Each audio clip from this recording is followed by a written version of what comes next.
I want to talk to Samson.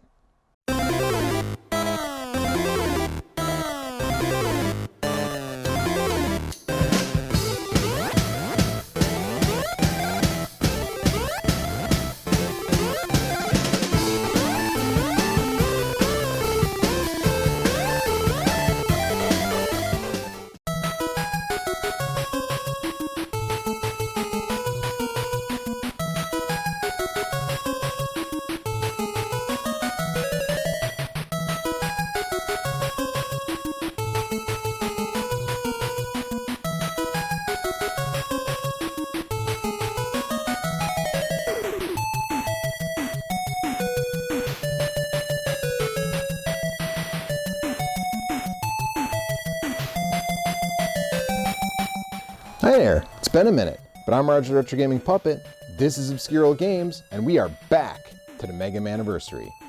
And this is going to be the final installment of OOG for the Manniversary, so I figured we should go out on a high note. We're talking about Takeru's second and final Nintendo 8-bit game with Little Samson. Takeru, if you don't recall from our Kokoron episode, was the studio co-founded by Mega Man co-creator Akira Kitamura. Seirei Densetsu Lickle, known here as Little Samson, was their second and final Famicom game, and it's another one that takes heavy cues from the Blue Bomber. But before we get there, let's talk about this game's real legacy. It's super freaking expensive! And not just this game used to be $10 and now it's $60 expensive. Ridiculously expensive. Stupid expensive. Never in this lifetime are you freaking kidding me expensive. Why? Well, this game was published by Taito in all territories, but an interesting thing about Taito is that in the US, many of their late-era NES games got fairly limited print runs. This led to many of the most valuable games in the system's library being Taito games. Power Blade 2, Bubble Bobble 2, Flintstones Surprise at Dinosaur Peak, and more. But the most infamous and sought after seems to be the bizarrely titled Little Samson. As of this recording, the most recent completed auctions on eBay sold for over $1,000. $1,000! This isn't a game that was recalled or given out in a contest, this was a normal retail release. And why is it so incredibly expensive?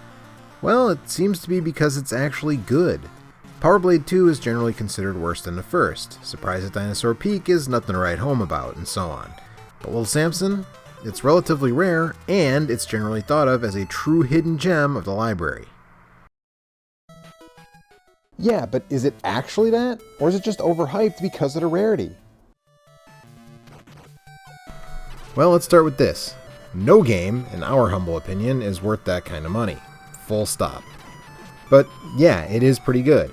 The game was designed primarily by Shinichi Yoshimoto, who had previously worked on Capcom classics Ghosts and Goblins and Strider, and that pedigree really shows here. As for the name, well, that's still mystifying, given that this game has nothing at all to do with the story of Samson and Delilah, and in fact, nothing at all to do with the Bible in general. As a kid, I recall seeing this game's title in magazines and thinking that it was a Bible game. But no. And I wasn't able to dig up any story on the reasoning behind the Western name at all. There's no text in any version of the game, and from what I can tell, the only difference between the Western versions and the Japanese version is the title screen. The story sequences are all purely visual, which I think is great. So, in the beginning, we see the king send carrier pigeons to summon 4 warriors, and then to start, we get to choose which of them to play as in the first 4 stages. These stages act as a tutorial for each character. They're brief and not at all hard, but they show you each warrior's unique skills. Little Samson can fire bells left and right, has a good movement speed and a decent jump height. He can also climb walls and ceilings. Kakira the dragon can fly for a while, and she has a charge shot she can use to attack. Gam the golem has a powerful punch that he can use not only horizontally, but vertically as well. He's also immune to spike damage and has the longest life bar. KO the mouse is small and fast with a high jump, though he has the smallest life bar. He can also climb walls and ceilings like Little Samson, and his bombs are extremely useful against certain enemies. And once those 4 intro stages are done, you can switch between the heroes whenever you like, and that's the real Mega Man part of this. But be careful. If you die while using someone besides Samson, you lose them until you continue. But judicious use of the other characters essentially lends you 4 full life bars on any given life, so make sure to take advantage. And yeah, this is fewer abilities than Mega Man has in his outings, but they also get used a lot more. In most Mega Man games, weapons only get used on the boss weak to them, but here, each of the 4 forms gets used a fair amount across the different stages, especially Gam, who's generally your go-to for handling bosses. Unlike Mega Man and Kokoron, the stages after the first 4 cannot be taken in any order.